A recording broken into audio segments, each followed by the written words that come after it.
ఇది కూడా జనవరి నుంచి నవంబర్ 30వ తేదీ వరకు జరిగిన ఈవెంట్స్ అన్ని కూడా ఆస్పిరెంట్స్ అందరికీ అందిస్తున్నాం. సో మొట్టమొదలు ప్యారిస్ కేంద్రంగా పనిచేసే యునెస్కో. సో ఈ యునెస్కో అనేది మనకు నవంబర్ 16th 1945న ఎస్టాబ్లిష్ అయిన సంస్థ. దీని హెడ్ క్వార్టర్ మనకు ప్యారిస్లో ఉంటుంది. మరి చాలా అంశాల రీత్యా ఈసారి మనకు యునెస్కో అనేది వార్తల్లో ఉన్నది. సో అందులో మొదటి అంశం ఎయిర్గన్ సరెండర్. సో అరుణాచల్ ప్రదేశ్లో లమ్డంగ్ అనే ఒక ప్రాంతం, చిన్న గ్రామం అన్నమాట. ఇక్కడ చుట్టుపక్కల ఉండే వాళ్ళందరూ ఎయిర్గన్ సరెండర్ అనే ఒక ప్రోగ్రాం లాంచ్ చేశారు. ఎయిర్గన్ సరెండర్ అని అంటే వాళ్ళ దగ్గర ఉండే తుపాకులన్నిటిని కూడా ప్రభుత్వానికి రిటర్న్ చేస్తారనమాట. ఎందుకంటే ఈ ఎయిర్ గన్ ఉన్నప్పుడు పక్షులను కానీ జంతు వేట అనేది ఉంటుంది. కానీ జీవ వైవిధ్యాన్ని కాపాడడం కోసం ఇతర జంతు రాశినికి ఆ విధంగా చంపకూడదు. సో ఈ లక్ష్యంతో, ఈ ఉద్దేశంతో ఎయిర్ గన్ సరెండర్ ఇనిషియేటివ్ మొట్టమొదలు అరుణాచల్ ప్రదేశ్లో లమ్డంగ్ అనే ప్రాంతంలో తీసుకొచ్చారు. ఇది మొత్తము అరుణాచల్ ప్రదేశ్ రాష్ట్రం విస్తరించింది. ఈ విధంగా జంతు సంరక్షణలో భాగంగా అరుణాచల్ ప్రదేశ్ రాష్ట్రంలో చేపట్టిన ఈ కార్యక్రమం విజయవంతమైంది. సో మొత్తం ఈ విజయవంతమైన ఎపిసోడ్ అంతా కూడా మనకు ఈ యునెస్కో వాళ్ళు మలేషియా దేశంలో నిర్వహించిన ఒక కార్యక్రమంలో ఒక ప్రదర్శన రూపంలో చూపెట్టారు. సో నేరుగా అడుగుతారు, భారతదేశానికి సంబంధించిన ఏ ఈవెంట్ను లేదా ఏ సంఘటనను మలేషియాలో నిర్వహించిన యునెస్కో వారి ఒక వేడుకలో ప్రదర్శించారు అని చెప్పి అడుగుతారనమాట. సో ఎయిర్ గన్ సరెండర్ అభియాన్ అనే కార్యక్రమం, ఎయిర్ గన్ సరెండర్ అభియాన్ అనే కార్యక్రమం ఏ రాష్ట్రంలో జరిగింది అంటే అరుణాచల్ ప్రదేశ్లో లమ్డంగ్ అనే గ్రామంలో ఇది ప్రారంభమైంది. సో ఇది మనకు మొదటి ఇష్యూ. నెక్స్ట్ రెండవ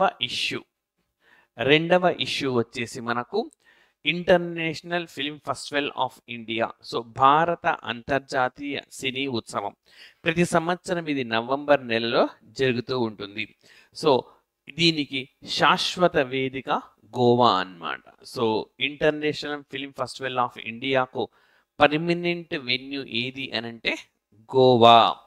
మరి ఈ గోవాలో ఈ సంవత్సరం జరిగిన ఈ వేడుకలో డ్రిఫ్ట్ అనే ఒక మూవీకి గాను ఐసిఎఫ్టి యునెస్కో గాంధీ మెడల్ దక్కింది. సో ఐసిఎఫ్టి యునెస్కో గాంధీ మెడల్ అనేది సినీ రంగానికి సంబంధించి ప్రతి సంవత్సరము యునెస్కో ఇచ్చే అవార్డు అన్నమాట. ఈసారి ఎవరికి దక్కింది అంటే డ్రిఫ్ట్ అనే మూవీకి. మరి ఈ సినిమాకి ఎవరు దర్శకత్వం వహించారంటే ఆంథోనీ చెన్ బెక్స్. ఆంథోనీ చెన్, ఆయన పేరు ఆంథోనీ చెన్. సో ఆయన దర్శకత్వం వహించారు. సో మరి ఈ సినిమా ఒక ఇమిగ్రెంట్కు సంబంధించింది. అంటే వలస వెళ్ళిన ఒక వ్యక్తి, ఆ వ్యక్తి జీవితంలో వచ్చిన అనేక మార్పులకు సంబంధించిన మూవీగా మనం చెప్పుకోవచ్చు. సో ఆ విధంగా మనకు డ్రిఫ్ట్ అనేది వార్తల్లో ఉన్నది. రైట్. సో ఇది రెండవ అంశం యునెస్కోది. నెక్స్ట్ యునెస్కోకు సంబంధించి మూడవ అంశం UNESCO report వార్న్స్ the ethical risk of climate engineering. So మరి క్లైమేట్ ఇంజనీరింగ్ అంటే ఏంటో తెలుసుకోవాలి. పర్యావరణాన్ని బాగు చేయాలి, పర్యావరణాన్ని మెరుగుపరచాలి, ఈ లక్ష్యం అందరికీ ఉంది. అయితే ఇందుకు గాను కృత్రిమ పద్ధతిలో ఇంజనీరింగ్ చేస్తూ ఉన్నారు. సో దీనికి సంబంధించి మనకు చాలా ఇబ్బందికరమైన పరిస్థితులు రావచ్చు అని చెప్పి యునెస్కో రిపోర్ట్ ఇచ్చింది. సో దీన్ని ఒక ఎగ్జాంపుల్తో చెప్తా. యూరప్లో డెన్మార్క్ దేశంలో ఇటీవలే మనకు నార్త్ సీ అన్నమాట, ఉత్తర సముద్రానికి అతి సమీపంలో పెద్ద ఎత్తున గోతిని తవ్వి అక్కడ కార్బన్ డైఆక్సైడ్ను కప్పెట్టేస్తున్నారు. అంటే నిజానికి అది పర్యావరణంలోకి విడుదలైతే అది హాని, అలా రాకుండా దాన్ని కప్పెడతాం. అంటే పర్యావరణంలోకి కార్బన్ డయాక్సైడ్ రాకుండా కృత్రిమంగా ఈ చర్య చేపట్టారు. సో ఇలా కృత్రిమమైన చర్యల మూలంగా ఇబ్బందులు వస్తాయి అని చెప్తున్నారు. అదేవిధంగా రకరకాల ప్రాంతాల్లో ఈ మధ్య కాలంలో కార్బన్ డయాక్సైడ్, వాతావరణంలో కార్బన్ డయాక్సైడ్ పీల్చుకునే కృత్రిమమైన చెట్లు అన్నమాట, వాటిని తీసుకొస్తున్నారు. అంటే ఇవి సహజమైనవి కాదు, కృత్రిమమైనవి. క్లైమేట్ ఇంజనీరింగ్ ద్వారా, అంటే మార్పు చేర్పుల ద్వారా పర్యావరణాన్ని పరిరక్షించాలనుకుంటున్నారు. సో ఈ సందర్భంగా ఎథికల్ ప్రాబ్లమ్స్ వస్తాయి. At the same time other problems కూడా వచ్చే అవకాశం ఉంది. కాబట్టి పర్యావరణాన్ని కాపాడాలనే లక్ష్యం సమున్నతమైంది, చాలా మంచిది, అత్యుత్తమమైంది. పర్యావరణాన్ని మనం కాపాడుకొని తీరాల్సిందే. ఎట్ ద సేమ్ టైం మనకు ఈ పర్యావరణాన్ని సహజంగా మనం కాపాడుకునే ప్రయత్నం చేయాలి, కానీ ఇంజనీరింగ్ చేయడం వల్ల ఇబ్బందులు వస్తాయని చెప్పింది. సహజంగా ఏ విధంగా కాపాడుకోవాలి? లైక్ మనకు చెట్లను ఎక్కువగా పెంచడం, జలవనరులను పరిరక్షించడం, అటవులను విస్తీర్ణం పెంచడం, ఇలా చేయడం వల్ల మనకు మంచి ఫలితాలు ఉంటాయి అని చెప్పి యునెస్కో తన తాజా నివేదికలో తెలియజేసింది. నెక్స్ట్, గర్భా నృత్యము, గర్భా డ్యాన్స్ చాలా చాలా ముఖ్యమైనది. సో ఈ గర్భా నృత్యం అనేది యునెస్కో వాళ్ళ ఇంటాంజిబుల్ కల్చరల్ హెరిటేజ్ లిస్టులోకి చేర్చారు. ఇంటాంజిబుల్ అనంటే వర్ణనాతీత అంశాల జాబితా, వర్ణనాతీత అంశాల జాబితా, వర్ణనాతీత అంశాల జాబితా, లేదా కొలిచేందుకు వీలు లేని అంశాల జాబితా. సో ఇందులో ఆల్రెడీ భారతదేశం నుంచి చాలా అంశాలు ఉన్నాయి. ఆ అంశాలకు సంబంధించిన మ్యాప్ పాయింట్ ఇప్పుడు నేను మీకు చూపిస్తాను. సో ఇదొకటి. అదేవిధంగా శాంతినికేతన్ అండ్ హోయసలా టెంపుల్, ఈ రెండింటిని కూడా యునెస్కో హెరిటేజ్ లిస్ట్లో చేర్చారు. శాంతినికేతన్ ఇది మనకు వెస్ట్ బెంగాల్లో ఉంటుంది, విశ్వభారతి అని చెప్పి కూడా అనుకోవచ్చు. అదేవిధంగా హోయసలా టెంపుల్ కర్ణాటక రాష్ట్రంలో హోయసలా రాజులు హలీబేడ్ అనే ప్రాంతంలో నిర్మించిన గొప్ప దేవాలయాలు. సో ఈ దేవాలయాల వాస్తురీత్యా ఇవి మనకు యునెస్కో వారి హెరిటేజ్ జాబితాలో చేరాయని చెప్పి చెప్పుకోవచ్చు. సో సో మనకు ఇటీవలి కాలంలో ఇంటాంజిబుల్ కల్చరల్ హెరిటేజ్ లిస్ట్, వర్ణనాతీత అంశాల జాబితాలో చేరింది ఏది అంటే గర్భా నృత్యము. And at the same time మనకు కల్చరల్ లిస్ట్, యునెస్కో వారసత్వ ప్రదేశాల జాబితాలో చేరినవి 2 ఉన్నాయి. సో దీంతో వీటి సంఖ్య మొత్తం 42కు వెళ్ళింది. మనకు గర్భా డ్యాన్స్ గుజరాత్ రాష్ట్రానికి సంబంధించింది. గర్భా డ్యాన్స్ కు ముందు ఈ జాబితాలో చేర్చింది ఏంటంటే దుర్గా పూజ. అయితే ఈ దుర్గా పూజ కూడా మనకు వార్తల్లో ఉన్నది. ఎందుకు వార్తల్లో ఉంది అంటే యునెస్కోలో నిర్వహించిన, అంటే ప్యారిస్లో దాని హెడ్ క్వార్టర్లో నిర్వహించిన ఒక కార్యక్రమంలో అక్టోబర్ 11వ తేదీ నుంచి అక్టోబర్ 15వ తేదీ వరకు ఈ దుర్గా పూజకు సంబంధించిన గొప్పతనాన్ని ప్రదర్శించారు. సో ఇది దసరా నవరాత్రి వేడుకల్లో 6వ రోజున ప్రారంభమవుతుంది. ఈ ప్రాంతంలో 6వ రోజున ప్రారంభమవుతుంది. ఏది వెస్ట్ బెంగాల్ ప్రాంతంలో. కేవలం 5 రోజుల వ్యవధిలో 33,000 కోట్ల మార్కెట్ని ఇది క్రియేట్ చేస్తూ ఉన్నది. సో అదేవిధంగా ఆ రాష్ట్ర జీడిపిలో 2 to 3%, జిఎస్డిపిలో 2 to 3% మేర వాటాను కూడా కలిగి ఉంది. సో ఈ విధంగా మనకు ఈ ఇంటాంజిబుల్ కల్చరల్ హెరిటేజ్ లిస్ట్, వర్ణనాతీత అంశాల జాబితా వార్తల్లో ఉంది, సాంస్కృతిక అంశాల జాబితా వార్తల్లో ఉంది. సో ఇప్పుడు మనం ఈజీగా గుర్తుంచుకోవడం కోసం ఈ జాబితాలోని ప్రతి అంశాన్ని కూడా చూద్దాం. ఈసారి అడిగే అవకాశం ఉంది. ముందుగా మనకు యునెస్కో హెరిటేజ్ జాబితా గాన చూస్తే సో ఒక్కొక్క రాష్ట్రం తీసుకొని వెళ్దాం. ముందుగా హిమాచల్ ప్రదేశ్లో great Himalayan national park. So మనం టాప్ మోస్ట్ స్టేట్ నుంచి వస్తే లడాఖ్లో కానీ జమ్మూ అండ్ కాశ్మీర్లో కానీ ఏవీ లేవు. నేరుగా హిమాచల్ ప్రదేశ్కి వస్తే హిమాచల్ ప్రదేశ్లో గ్రేట్ హిమాలయన్ నేషనల్ పార్క్ ఈ జాబితాలో ఉంది. నెక్స్ట్ ఇటు ఈశాన్యం వైపుగా వెళ్తే ఉత్తరాఖండ్లో Nanda Devi valley flowers of national park ఇది ఉన్నది. రైట్. సో ఎవరికైతే హిస్టరీలో అండ్ జోగ్రఫీలో కమాండ్ ఉంటుందో వాళ్ళు ఒక్కసారి వింటే చాలు ఈ యునెస్కోలోని 40 జాబితా అంశాలు గుర్తుండిపోతాయి. ఇవి రాష్ట్రాల వారీగా వెళ్తే ఖచ్చితంగా గుర్తుంటాయి. సో ఇది ఉత్తరాఖండ్లో. ఉత్తరాఖండ్ నుంచి మనము లైక్ ఈశాన్యం వైపుకి వస్తే సిక్కిం రాష్ట్రంలో కాంచనజంగా నేషనల్ పార్క్ చాలా చాలా ముఖ్యమైన సైట్ ఇది. సిక్కిం కాంచనజంగా నేషనల్ పార్క్ అనేది సిక్కింలో ఉన్న సంగతి అందరికి తెలిసిందే. సో ఇది అక్కడిది. అయితే మన భారతదేశంలో ఉండే హెరిటేజ్ సైట్స్ని కొన్ని న్యాచురల్ సైట్స్, కొన్ని ఏమో కల్చరల్ సైట్స్ అంటాం. న్యాచురల్ సైట్ అని అంటే సహజంగానే ఉద్భవించినవి. ఉదాహరణకు పశ్చిమ కనుమలు. పశ్చిమ కనుమలు లేదా వెస్ట్రన్ ఘాట్స్ అనేవి అవి ఎవరి సృష్టించినవి కాదు, సహజంగా ఏర్పడింది. అదొక న్యాచురల్ సైట్ అన్నమాట. అదేవిధంగా కొన్ని కృత్రిమ సైట్స్ ఉన్నాయి, రైట్. ఫర్ ఎగ్జాంపుల్ మనకు తమిళనాడులో కనిపించే టెంపుల్స్ అన్నీ కూడా పల్లవ టెంపుల్స్, అదేవిధంగా చోళా టెంపుల్స్, లేదా కర్ణాటకలో మనకు ఈ వెస్ట్రన్ చాళుక్యాస్ పట్టడక్కల్లో కట్టిన టెంపుల్స్ కావచ్చు, మరి లైక్ విజయనగర రాజులు నిర్మించిన దేవాలయాలు కావచ్చు, ఇవన్నీ కృత్రిమమైనవి. అయితే ఈ రెండు కలిసిన సైట్ని మిక్స్డ్ సైట్ అంటారు. Natural as well as artificial అన్నమాట. సో భారతదేశంలో ఒకే ఒక సైట్ ఉన్నది ఇట్లా న్యాచురల్ యాజ్ వెల్ యాజ్ మనకు ఆర్టిఫిషియల్ అన్నమాట. మిక్స్డ్ సైట్ అంటారు దాన్ని. సిక్కింలోని కాంచనజంగా నేషనల్ పార్క్ అనేది మిక్స్డ్ సైట్గా మనం చెప్పుకోవచ్చు. నెక్స్ట్ మరి సిక్కిం నుంచి అదే విధంగా మనము కాన వస్తే అస్సాంలో రెండు ఉంటాయి. అస్సాం అనగానే రెండు పార్కులు ఎవరికైనా గుర్తుకు రావాలి. Kaziranga national park, at the same time Manas national park. Kaziranga park, Manas national park అన్నమాట. అండ్ నెక్స్ట్ ఈశాన్యం నుంచి ఇటు వస్తే గాన మనకు వెస్ట్ బెంగాల్. వెస్ట్ బెంగాల్లో మనకు సుందర్బన్స్ నేషనల్ పార్క్ ఉన్నది. చాలా చాలా ముఖ్యమైనది. ఇది యునెస్కో హెరిటేజ్ సైట్. అదేవిధంగా ఇది ఒక రామ్సార్ సైట్ కూడా. రామ్సార్ సైట్లు భారతదేశంలో 75 ఉన్నాయి.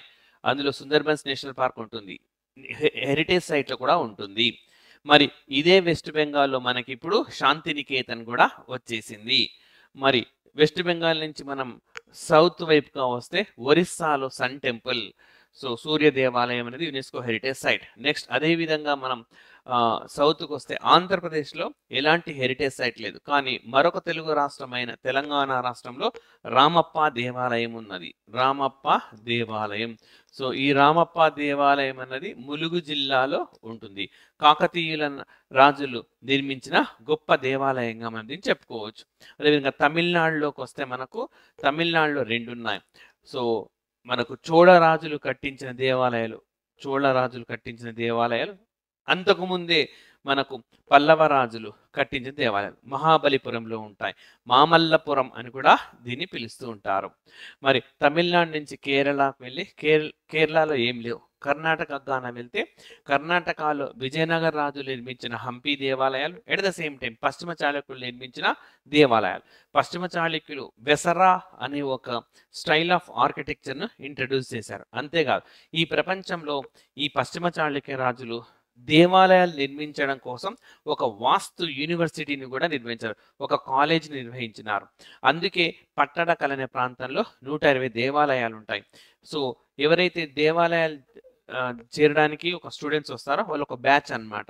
ఆ బ్యాచ్ వాళ్ళు వాళ్ళ ప్రాజెక్ట్ వర్క్ కింద ఒక దేవాలయాన్ని నిర్మించి వెళ్ళాలని చెప్పి మనకు కొన్ని ఆధారాలు తెలియజేస్తా ఉన్నాయి.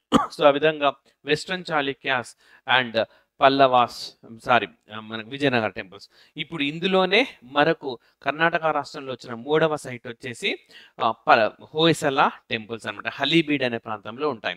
మనం కర్ణాటక పైనికి వెళ్తే గోవా రాష్ట్రం ఉంటుంది. సో గోవాలో చర్చెస్ అండ్ కాన్వెంట్స్ అన్నమాట. సో ఇవన్నీ కూడా మనకు యునెస్కో హెరిటేజ్ సైట్లో ఉంటాయి.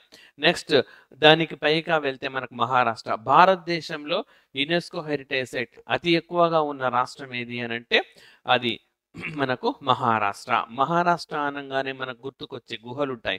Ajanta caves, Ellora caves, Elephanta caves, ఈ మూడు ఉన్నాయి. మహారాష్ట్ర అని చెప్పగానే మనకు గుర్తొచ్చే మన గొప్ప వీరుడు అంటే శివాజీ. సో శివాజీ, ఛత్రపతి శివాజీ మనకు టెర్మినస్ అన్నమాట. ఛత్రపతి శివాజీ టెర్మినస్ ఉంటుంది. అండ్ అదే విధంగా మనకి ఇక్కడ మహారాష్ట్రలో మనకు Victorian art and ensemble decorum అని ఉంటుంది. Victorian art and ensemble decorum అని కూడా ఉంటుంది. ముంబైలో వివిధ భవనాలపై వేసిన చిత్రకళ అన్నమాట, రైట్. సో ఇందులో హైకోర్టు కూడా ఉంటుంది. సో ఈ విధంగా ఇది వార్తల్లో ఉంటుంది. మహారాష్ట్ర నుంచి పైకి వెళ్తే గాన మనం గుజరాత్ రాష్ట్రం. గుజరాత్లో మనకు ఈ అహ్మదాబాద్ నగరం ఉంది. భారతదేశం నుంచి యునెస్కో జాబితాలో చేరిన మొట్టమొదటి నగరం ఏది అని అంటే అహ్మదాబాద్ నగరం. సో అహ్మదాబాద్ నగరం మాత్రమే కాకుండా మనకు రాణి కి వావ్ కూడా ఉంటుంది. సో అదే విధంగా చంపనార్ పావగఢ్ ఆర్కియాలజికల్ పార్క్ కూడా ఉంటుంది. చంపనార్ పావగఢ్ ఆర్కియాలజికల్ పార్క్. సో ఇవి మాత్రమే కాకుండా మనకు ధోలవీరా. సో ఇది ఒక యునెస్కో హెరిటేజ్ మనకు ఈ హరప్పన్ కల్చర్ సంబంధించింది, సింధు నాగరికత కాలానికి సంబంధించిన ఇది కూడా మనకు యునెస్కో జాబితాలో. రామప్ప దేవాలయంతో పాటు ఇది కూడా యునెస్కో జాబితాలో చేరిందని చెప్పుకోవచ్చు. గుజరాత్ పైన మనం రాజస్థాన్ గాను చూస్తే రాజస్థాన్లో కెలిడియో నేషనల్ పార్క్ ఉంటుంది, రామ్సర్ సైట్లో కూడా ఉన్నది. అదేవిధంగా జంతర్ మంతర్ ఉంటుంది. సో జంతర్ మంతర్ అంటే ఆనాటి కాలంలో మరి ఈ రాజపుత్ర రాజులు వీళ్ళందరూ కూడా ఇది మన ఒక ప్లానిటోరియం నిర్మించినారనమాట. ప్లానిటోరియం అనుకోవచ్చు. సో ఓకే, అంతరిక్షాన్ని శాస్త్రీయంగా అధ్యయనం చేయడానికి ఉద్దేశించింది. అదేవిధంగా జైపూర్ నగరం భారతదేశంలో యునెస్కో జాబితాలో 2వ నగరం అనమాట. అది 2 నగరాలు ఉన్నాయి. మొదటి నగరం అహ్మదాబాద్ అయితే 2వ నగరం జైపూర్. అండ్ ఇవి మాత్రమే కాకుండా మనకు లైక్ మొత్తం రాజస్థాన్లో హిల్ ఫోర్ట్స్ అన్ని కూడా భాగంగా ఉంటాయి. కెలిడియో గనా నేషనల్ పార్క్. నెక్స్ట్ పంజాబ్ వెళ్తే గన చండీగఢ్లో మనకు ఈ మొత్తం పార్క్ అన్నమాట కార్బూజర్ పార్క్ అని అంటాం. సో యాక్చువల్గా ఈ కార్బూజర్ అనే అతను ఒక ఫ్రెంచ్ దేశానికి చెందిన ఒక గొప్ప ఆర్కిటెక్ట్ అన్నమాట. సో ఇతను ప్రపంచంలోని చాలా ప్రాంతాల్లో ఇతను ఈ పార్కులను డిజైన్ చేశారు, నగరాలను కూడా డిజైన్ చేశారు. ఆయన డిజైన్ చేసిన ప్రతి నగరాన్ని కూడా యునెస్కో జాబితాలో చేర్చారు. ఆ విధంగా భారతదేశంలో ఈ జాబితాలో చేరిన నగరమే మనకు చండీగఢ్లోని పార్క్ అన్నమాట. అండ్ నెక్స్ట్ ఢిల్లీ కానా వస్తే మనము ఢిల్లీ కుతుబ్ మినార్, అదేవిధంగా హుమాయూన్ టూంబ్, రెడ్ ఫోర్ట్, ఈ 3 కూడా ఉన్నాయి. Qutub Minar, Humayun tomb, red fort complex, ఎర్రకోట. నెక్స్ట్ ఉత్తరప్రదేశ్ గాన వస్తే మనకు Agra fort, Taj Mahal and Fatehpur Sikri. So Fatehpur Sikri Akbar నిర్మించింది, రైట్. అండ్ నెక్స్ట్ మనకు మధ్యప్రదేశ్ గాన వస్తే Khajuraho group of monuments. So Chandela రాజు నిర్మించిన దేవాలయాలు ఎరోటిక్ స్టైల్లో ఉంటాయి, ఎరోటిక్ వాస్తు శైలిలో ఉంటాయి. అదేవిధంగా rock shelters of Bhimbetka. So రాతి గుహలు అన్నమాట. ప్రాచీన మానవుడి ఆనవాళ్లు, వాళ్ళ చిత్రలేఖనం అంతా ఇక్కడ కనిపించింది. అదేవిధంగా సాంచి స్తూప గౌతమ బుద్ధుడికి సంబంధించిన గొప్ప నిర్మాణం. నెక్స్ట్ ఇక మధ్యప్రదేశ్ తర్వాత మనకు బీహార్ రాష్ట్రానికి కాన వస్తే బీహార్లో మనకు నలంద మహావీర. సో బౌద్ధ మతానికి సంబంధించిన గొప్ప విశ్వవిద్యాలయం గుప్తరాజులు నిర్మించింది. అదేవిధంగా మనకు బోధగయ, ఎక్కడైతే గౌతమ బుద్ధుడు తపస్సు చేశారని భావిస్తూ ఉన్నారో సిద్ధార్థుడిగా ఆ తర్వాత గౌతమ బుద్ధుడిగా మారాడనమాట ఆ ధ్యానం తర్వాత.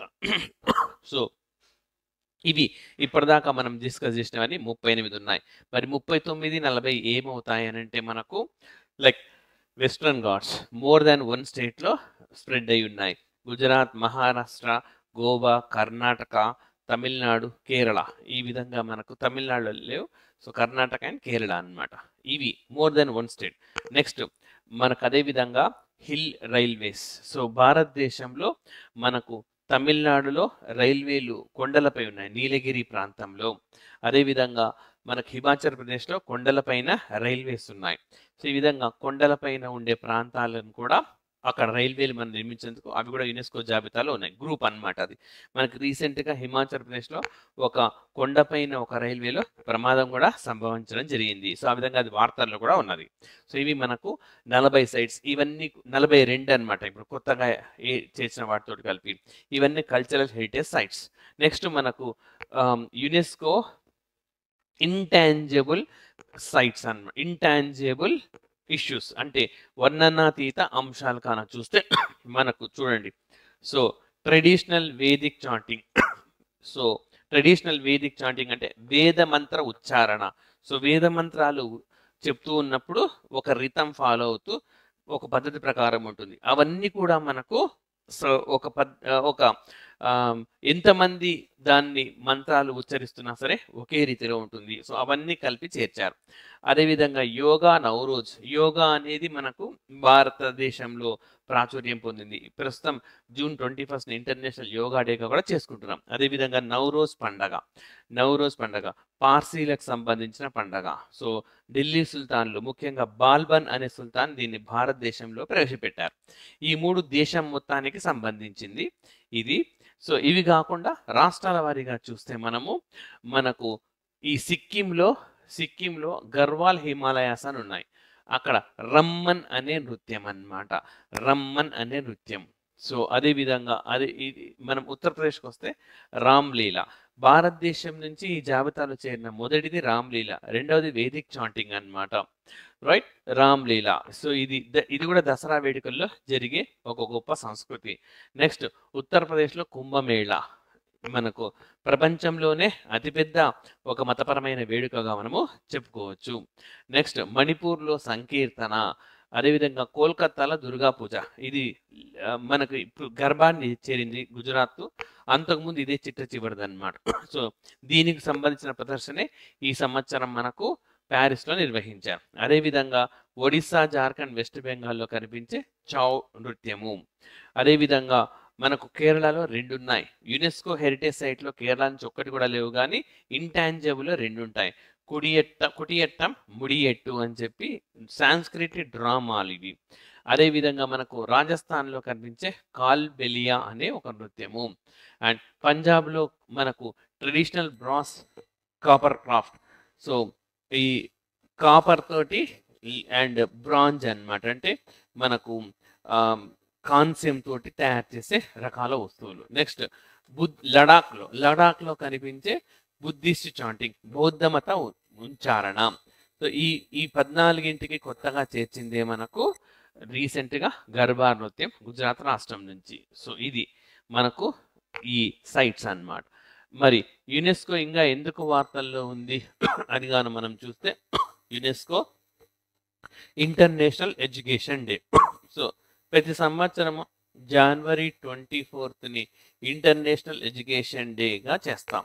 మరి ఈ సంవత్సరం అంటే 2023 ఈ అంతర్జాతీయ విద్యా దినోత్సవాన్ని ఆఫ్ఘనిస్తాన్ మహిళలకు డెడికేట్ చేశారు. సో ఆ విధంగా వార్తల్లో ఉన్నది. అండ్ నెక్స్ట్ మనకు మహేంద్ర కుమార్ మిశ్రా, భారతదేశానికి చెందిన వ్యక్తి, ఒరిస్సా రాష్ట్రానికి చెందిన వ్యక్తి.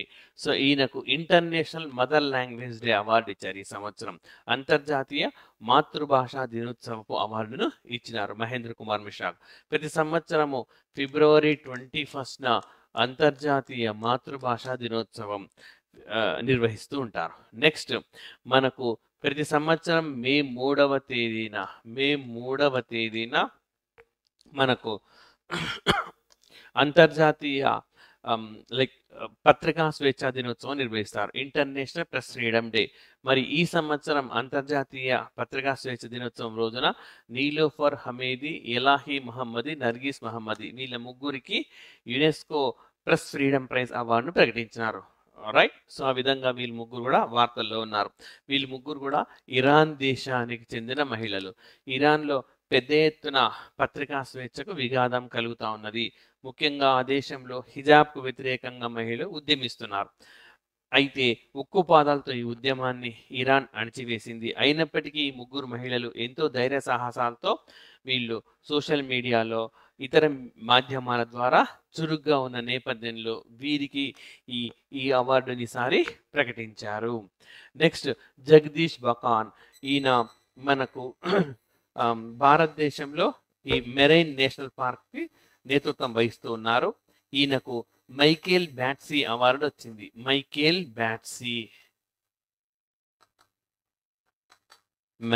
బ్యాట్సీ అవార్డు. సో 2023 సంవత్సరానికి గాను మైకేల్ బ్యాట్సీ అవార్డు ఎవరికి వచ్చింది అని అంటే Jagdish Bakan. Next Asia Pacific cultural heritage award. So నిర్మాణాలకు ఇచ్చే అవార్డు ఇది. మరి ఈ సంవత్సరం ముంబైలోని బైకుల్లా రైల్వే స్టేషన్కి వచ్చింది. బైకుల్లా రైల్వే స్టేషన్కు దక్కింది. సో ఇది మనకు ప్యారిస్ కేంద్రంగా పనిచేసే యునెస్కో పూర్తి స్థాయిలో వార్తల్లో ఉన్న అంశాలు. నెక్స్ట్ ఇదే ప్యారిస్లో మనకు ప్యారిస్ క్లబ్ కూడా ఉంటుంది. సో మరి ప్యారిస్ క్లబ్ శ్రీలంకకు షూరిటీ ఇచ్చిన మొట్టమొదటి అంతర్జాతీయ సంస్థ ప్యారిస్ క్లబ్ కాగా భారతదేశము దేశాల పరంగా ఇండియా. ఎందుకు షూరిటీ ఇవ్వాలి అని అంటే పూర్తి స్థాయిలో రుణ ఊబిలో చిక్కుకుపోయింది శ్రీలంక. మరి దీన్ని గట్టెక్కడానికి అంతర్జాతీయ ద్రవ్యనిధి సంస్థ IMF నుంచి రుణం కావాల్సి ఉంది. సో ఆ రుణాన్ని సమకూర్చడానికి షూరిటీ ఇవ్వాలి ప్యారిస్ క్లబ్. సో ఇది మనకు ఒక ఇన్ఫార్మల్ గ్రూప్ అనమాట. 1955లో ఏర్పాటైంది. ఇన్ఫార్మల్ అని అంటే సో అధికారికమైంది కాదు. సో ఈ వ్యవస్థకు మరి షూరిటీ ఇవ్వడానికి ముందుకొచ్చింది. నెక్స్ట్ ఇదే ప్యారిస్ కేంద్రంగా పనిచేసే OECD కూడా వార్తల్లో ఉన్నది. సో OECD అని అంటే organization for economic cooperation and development అన్నమాట. 1948లో ఏర్పాటైన సంస్థ ఇది. మరి ఇది ఎందుకు వార్తల్లో ఉంది అని అంటే 2040 నాటికి ప్లాస్టిక్ ప్రమాదం మరింత పెరుగుతుంది అని చెప్పి అంచనా వేసింది. సో 2021 బేస్ లైన్గా తీసుకుంటే అంటే 2021లో 100 యూనిట్ల ప్లాస్టిక్ను మనం బయటికి విడుదల చేసామని అనుకుంటే సో 50% ఇంక్రీజ్ అంటే 150 యూనిట్స్ 2040 నాటికి ప్లాస్టిక్ను లీక్ చేస్తామని చెప్తుంది. అంటే ఒకవైపు ప్లాస్టిక్ను తగ్గించాలి అని చెప్పి ముమ్మరంగా ప్రచారం చేస్తూ ఉన్నారు. అయినా మెల్లిమెల్లిగా ఇది యూసేజ్ తగ్గడం లేదు అని చెప్తూ ఉన్నది. సో ఇది బాగా ప్రమాదకరమైందని కూడా చెప్పింది. మరి భారతదేశంలో సింగిల్ యూజ్ ప్లాస్టిక్ను పూర్తిగా బ్యాన్ చేశారు. జూలై 1, 2022 నుంచి సింగిల్ యూజ్ ప్లాస్టిక్ భారత్లో పూర్తిగా బ్యాన్ అయిపోయింది. అదేవిధంగా మనకు సూపర్ మార్కెట్లో కూడా పూర్తి స్థాయిలో ప్లాస్టిక్ను నిషేధించిన మొదటి దేశం ఏదనంటే న్యూజిలాండ్ దేశము. సింగిల్ యూజ్ ప్లాస్టిక్ను నిషేధించిన ప్రపంచం మొట్టమొదటి దేశం ఏదనంటే బంగ్లాదేశ్. రైట్. సో ఇది నెక్స్ట్ అదేవిధంగా మనకు OECD రీసెంట్గా మరొక నివేదిక ఇచ్చింది. సో $677 బిలియన్ ఆర్థిక సహాయం అమెరికా ప్రపంచ దేశాలకు చేసింది. ఏ సమయంలో అంటే 2001 నుంచి 2023 మధ్య 213 దేశాలకు ఇంత మొత్తంలో ఆర్థిక సాయం చేసింది అని చెప్పింది. మరి అన్ని దేశాల కంటే అతి ఎక్కువగా సాయం పొందిన దేశం ఏది అని అంటే ఆఫ్ఘనిస్తాన్ అతి ఎక్కువగా సహాయాన్ని పొందిందని చెప్పి OECD తన తాజా నివేదికలో పేర్కొన్నది. నెక్స్ట్ వచ్చేసి పిసా టెస్ట్ అంటారు. PISA ఇది అంతర్జాతీయ స్థాయిలో చాలా కీలకమైనది. పిసా అనంటే program for international student assessment. So program for international student assessment. So ఇది విద్యార్థుల గణితం, maths and communication skills, so okay, భావ వ్యక్తీకరణ సామర్థ్యం, ఈ రెండింటిని కూడా పరిశీలిస్తుంది. సో దీని మార్కుల ఆధారంగా సరైన శిక్షణ ఇచ్చి వారికి చదువు అంటే ఆసక్తి కలిగేలా చేస్తుంది. సో మరి ఈ పిసాను OECDనే ఎప్పుడు అమలు చేస్తూ ఉంటుంది. భారతదేశం ఇప్పటి వరకు ఏ రాష్ట్రం కూడా ఈ ప్రోగ్రాంకి అంగీకరించలేదు. మరి ఈ ప్రోగ్రాంను 2023 సంవత్సరంలో మొదటిసారిగా మన భారతదేశంలో ఒక రాష్ట్రం అంగీకరించింది. ఏదా రాష్ట్రం అంటే గుజరాత్. సో ఏమని అడుగుతాడు క్వశ్చన్ మనకు, పిసాను అమలు చేసేందుకు గాను భారతదేశంలో తొలిసారిగా అంగీకరించిన రాష్ట్రం ఏది అని అడుగుతాడు. ఆ రాష్ట్రం మనకు గుజరాత్ రాష్ట్రము. సో ఈ విధంగా OECD అనేది మనకు వార్తల్లో ఉంది. అండ్ నెక్స్ట్ వచ్చేసి మనకు FATF financial action task force. So ఇది మనకు ప్రపంచవ్యాప్తంగా మనీ లాండరింగ్ అంటే అక్రమ పద్ధతిలో డబ్బు సంపాదించడం, అదేవిధంగా టెర్రర్ ఫైనాన్సింగ్ అంటే ఉగ్రవాదులకు నగదును సమకూర్చడం ఇలా జరగకుండా చూస్తూ ఉంటుందన్నమాట. వీటిని కట్టడి చేసేందుకు ఏర్పాటైన వ్యవస్థ. మరి ఇది గ్రే లిస్ట్, బ్లాక్ లిస్ట్ అని చెప్పి నిర్వహిస్తుంది. గ్రే లిస్ట్ అండ్ బ్లాక్ లిస్ట్ని నిర్వహిస్తుంది. సో ఏదైనా దేశం గ్రే లిస్ట్లో చేరింది అనంటే దాని హెచ్చరిక అన్నమాట. నీ దేశంలో మనీ లాండరింగ్ కానీ టెర్రర్ ఫైనాన్సింగ్ కానీ జరుగుతూ ఉంది అని అర్థం. సో అప్పుడు గ్రే లిస్ట్లో చేరిన దేశానికి లోన్స్ అనేవి రావు. గ్రే లిస్ట్లో ఉన్న దేశానికి ఏ బ్యాంక్ కానీ ఏ ఇతర దేశం కానీ ఆర్థిక సాయం చేయరు. నెక్స్ట్ బ్లాక్ లిస్ట్ అన్నమాట. అప్పటికి దేశం మారకపోతే బ్లాక్ లిస్ట్లో చేరుస్తారు. రైట్. సో ఇప్పుడు మనకు FATF ఎందుకు వార్తల్లో ఉందంటే సౌత్ ఆఫ్రికాని నైజీరియాని మనకు గ్రే లిస్ట్లో చేర్చింది. సౌత్ ఆఫ్రికాని నైజీరియాని. సో అంతకుముందు democratic republic of Congo, Tanzania దేశాలను కూడా ఈ గ్రే లిస్ట్లో చేర్చింది. రైట్. అదేవిధంగా పాకిస్తాన్ దేశాన్ని, నికర్గువా దేశాన్ని ఈ జాబితాలోంచి తొలగించింది. ముఖ్యంగా పాకిస్తాన్ 2018 నుంచి జాబితాలో ఉండింది. సో దీన్ని జాబితా నుంచి తప్పించింది అన్నమాట. రైట్. సో నెక్స్ట్ మనకు యూరోపియన్ స్పేస్ ఏజెన్సీ, ఇది కూడా ప్యారిస్ కేంద్రంగా పనిచేసే సంస్థ అన్నమాట. మరి ఇక్కడ యూక్లిడ్ టెలిస్కోప్ అని చెప్పి వీళ్ళు ఈ L2లో తీసుకెళ్ళి ప్లేస్ చేశారు. L2 అంటే లాగ్రేంజ్ పాయింట్ 2 అని అర్థం అన్నమాట. లాగ్రేంజ్ పాయింట్ 2 అని అంటే మరి సూర్యుడికి భూమికి మధ్య ఆకర్షణ శక్తి ఉంటుంది. ఆ ఆకర్షణ శక్తి అనేది న్యూట్రల్ అయ్యే ప్లేస్, తటస్థతను సాధించే ప్లేస్ అన్నమాట. సో ఆ విధంగా యూక్లిడ్ టెలిస్కోప్ ఎవరు ప్రయోగించారని అడుగుతాడు. European space agency. European space agency head quarter మనకి ఎక్కడ ఉంటుందంటే ప్యారిస్లో ఉంటుంది. సో ఇవి ప్యారిస్ కేంద్రంగా పనిచేసే సంస్థలు. మనం ఏమేమి చూసాం? మనం యునెస్కో చూసాం, ప్యారిస్ క్లబ్ చూసాం, యూరోపియన్ స్పేస్ ఏజెన్సీ చూసాం, అదేవిధంగా OECD కూడా చూసాం, FATF కూడా చూసాం. అయితే FATFకు ప్రత్యేకించిగా హెడ్ క్వార్టర్ లేదు. OECD ప్రెమిసెస్లో నుంచి అది పనిచేస్తూ ఉంటుంది. FATFలో మొత్తం 39 దేశాలకు సభ్యత్వం ఉన్నది. బట్ రీసెంట్గా రష్యాని సస్పెండ్ చేశారు. FATF నుంచి సస్పెన్షన్ గురైన మొట్టమొదటి దేశం కూడా రష్యాని. FATFలో భారతదేశం కూడా సభ్యత్వాన్ని కలిగి ఉంది. FATFలో సభ్యత్వాన్ని కలిగి ఉన్న 34వ దేశం భారత్. రైట్. నెక్స్ట్ లయాన్ బేస్డ్ అన్నమాట. సో లయాన్ అనే ప్లేస్, ఇది కూడా ఫ్రాన్స్లోనే ఉంటుంది. ఇక్కడ మనకు ఇంటర్పోల్ అనేది ఉంటుంది అనమాట, ఇంటర్నేషనల్ పోలీస్ ఆర్గనైజేషన్. ఇది నానాజాతి సమితి సమయంలోనే ఏర్పాటైంది. మరి ఈ ఇంటర్పోల్కు సంబంధించిన interpole global academy, interpole global అకాడమీలో మనకు రీసెంట్గా CBI అకాడమీ జాయిన్ అయింది. CBI అకాడమీ జాయిన్ అయింది. CBI అకాడమీ నిజానికి ఇంటర్పోల్లో సభ్యత్వం ఉన్న దేశాలు అంటే మనకు CBI ఏ దేశంలో అయినా ఆ దేశంలోని విచారణ సంస్థలే జాయిన్ అవుతుంటాయి. మరి భారతదేశంలో ఇంటర్పోల్లో సభ్యత్వాన్ని కలిగిన సంస్థ ఏంటంటే CBI, central bureau of investigation అన్నమాట. సో ఈ CBI ఇందులో జాయిన్ అయింది. మరి CBI అకాడమీ మన దేశంలో ఎక్కడ ఉన్నదంటే గజియాబాద్ హెడ్ క్వార్టర్లో ఉండి ఇది పనిచేస్తూ ఉంటుంది అన్నమాట. మరి ఈ CBI అకాడమీ ఇప్పుడు ఇందులో సభ్యత్వాన్ని పొందింది. అంతేకాదు ఈ ఇంటర్పోల్కు సంబంధించిన 91వ సమావేశం మనకు ఆస్ట్రియాలోని వియన్నాలో నిర్వహించారు. ఆస్ట్రియాలోని వియన్నా. రైట్. అండ్ నెక్స్ట్ వచ్చేసి మనకు ఇది 91వ సమావేశం. 90వ సమావేశం భారతదేశంలో నిర్వహించారనమాట. 2022లో లాస్ట్ ఇయర్ నిర్వహించారు. ఈ 91వ సమావేశంలో ఏం నిర్ణయం తీసుకున్నారు? అంతర్జాతీయ ఉగ్రవాదులను పట్టుకోవడానికి ఎప్పటికప్పుడు రెడ్ కార్నర్ నోటీస్ ఇవ్వాలి, తాత్సారం చేయకూడదు అని చెప్పి ప్రకటించారు. ఆ విధంగా మనకు ఇంటర్పోల్ అనేది వార్తలు.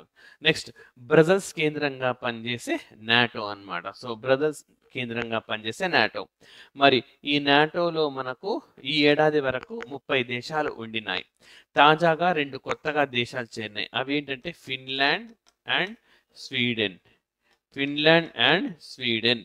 మరి నాటోలోని ఏ ఆర్టికల్ ప్రకారం మనకు కొత్తగా దేశాలు వచ్చి చేరుతాయి అని అంటే ఆర్టికల్ 10 ప్రకారం. నాటోలో రూపొందించుకున్న నియమావళిలో ఆర్టికల్ 10 ప్రకారం మనకు కొత్త దేశాలు అనేవి ఉంటాయి. Next European union. సో ఇది కూడా బ్రజల్స్ కేంద్రంగా పనిచేసే వ్యవస్థ. 27 దేశాలకు ఇందులో సభ్యత్వం ఉంటుంది. మరి యూరోపియన్ యూనియన్ ఎందుకు వార్తల్లో ఉన్నదంటే భారతదేశం EU ఒక అంశం పైన ఒప్పందం తెచ్చుకున్నాయి. ఏది అంటే deepen cooperation on semi conductor ecosystem, enhance resilience in semi conductor supply chain. So semi కండక్టర్లు అన్నమాట. సెమీ కండక్టర్లు మనకు తెలిసినవే. సో యాక్చువల్గా ప్రపంచంలో సెమీ కండక్టర్లు అత్యధికంగా మనకు ఈ తైవాన్, చైనాలో తయారవుతాయి. అయితే ఇటీవలి కాలంలో కరోనా రావడం, ఎట్ ద సేమ్ టైం మనకు కరోనాతో పాటు రష్యా ఉక్రెయిన్ యుద్ధం, ఇన్ని అంశాల నేపథ్యంలో ఈ సప్లై చైన్ అనేది తెగిపోయింది. సో అలా దీనివల్ల వేరే దగ్గర మనకు సెమీ కండక్టర్ల అందుబాటు అనేది లేకుండా పోయింది. సో వాటన్నిటిని కూడా ఆ ప్రాబ్లమ్స్ సాల్వ్ చేసే లక్ష్యంతో, ఉద్దేశంతో మనకు ఈ ఒప్పందం అనేది రెండు దేశాల మధ్య కుదిరింది. రైట్, నెక్స్ట్ ఇది యూరోపియన్ యూనియన్ సంబంధించిన తొలి అంశం. నెక్స్ట్ యూరోపియన్ యూనియన్ సంబంధించిన రెండవ అంశంగా చూస్తే carbon border adjustment tax. So carbon border adjustment tax అని అంటే లైక్ ఏ పదార్థాలు తయారు చేయడంలో కార్బన్ ఉద్గారాలు రిలీజ్ అవుతాయో ఆ పదార్థాలు యూరోపియన్ యూనియన్లోకి ఎంటర్ అవుతే సో వాళ్ళు అధిక పన్ను విధిస్తారు, ఎక్స్ట్రా డ్యూటీ ఇంపోజ్ చేస్తారు. ఆ విధంగా తీసుకొని వచ్చిన మనకు కొత్త ట్యాక్స్గా చెప్పొచ్చు. కార్బన్ బార్డర్ అడ్జస్ట్మెంట్ మెకానిజం అని కూడా అంటూ ఉన్నారు. మరి ఇలా తీసుకురావడం వల్ల అధిక వస్తువుల ధర పెరుగుతాయి. వస్తువుల ధర పెరిగితే డిమాండ్ తగ్గుతుంది. సో డిమాండ్ తగ్గితే తయారీ తగ్గుతుంది. తయారీ తగ్గితే కార్బన్ ఉద్గారాలు తగ్గుతాయి. సో ఇది లాజిక్ అన్నమాట. అయితే WTO, వరల్డ్ ట్రేడ్ ఆర్గనైజేషన్ నియమావళిని ఇది ఉల్లంఘిస్తుంది అని చెప్పి భారత్ ఇప్పటికే ప్రపంచ వాణిజ్య సంస్థలో ఫిర్యాదు కూడా చేసింది. అండ్ నెక్స్ట్ వచ్చేసి మనకు యూరోపియన్ యూనియన్ సంబంధించిన generalized system of preference. Generalized system of preference అని అంటే సాధారణంగా మనకు రైట్ వరల్డ్ ట్రేడ్ ఆర్గనైజేషన్లో కాన్సెప్ట్ ఉందన్నమాట. ఏ దేశం నుంచి వచ్చే వస్తువులపైన సమానమైన డ్యూటీ విధించాలి, ఎక్కువ తక్కువలు విధించరాదు. అంటే ఫర్ ఎగ్జాంపుల్ మన దేశానికి పాకిస్తాన్ నుంచి ఒక వస్తువు వస్తుంది, దానిపైన ఒక రకమైన ట్యాక్స్ వేస్తాం. అమెరికా నుంచి అదే వస్తువు వస్తుంది, సేమ్ ట్యాక్స్ వేస్తాం. డిస్క్రిమినేషన్ అనేది చూపెట్టకూడదు అనమాట. వరల్డ్ ట్రేడ్ ఆర్గనైజేషన్ సంబంధించిన నియమావళి అది, నిబంధన అది. సో మరి ఈ నిబంధన యూరోపియన్ యూనియన్ కూడా పాటిస్తూ ఉంది. So generalize system of preference అది అన్ని దేశాలకు సమానమైన పన్నులు విధిస్తుంది, కానీ అభివృద్ధి చెందుతూ ఉన్న కొన్ని దేశాలకు మాత్రం తక్కువ పన్ను విధిస్తుంది. సో దట్ ఆ దేశాల వస్తువులకు డిమాండ్ కలిగేలా చేస్తుంది అనమాట. ఆ విధంగా యూరోపియన్ యూనియన్ ఇచ్చిందే జనరలైజ్ సిస్టమ్ ఆఫ్ ప్రిఫరెన్స్ అన్నమాట. మరి ఈ జనరలైజ్ సిస్టమ్ ఆఫ్ ప్రిఫరెన్స్ వల్ల అతి ఎక్కువగా లబ్ధి పొందిన దేశాలు ఏవి అని అంటే భారత్ అండ్ ఇండోనేషియా. ఈ రెండు దేశాలు బాగా లబ్ధి పొందాయని చెప్పి మనకు యూరోపియన్ యూనియన్ తాజాగా విడుదల చేసిన నివేదికలో పేర్కొంది. సో ఇది మనకు బ్రజల్స్ కేంద్రంగా పనిచేసే నాటో కానీ యూరోపియన్ యూనియన్ కానీ వార్తల్లో ఉన్న అంశం.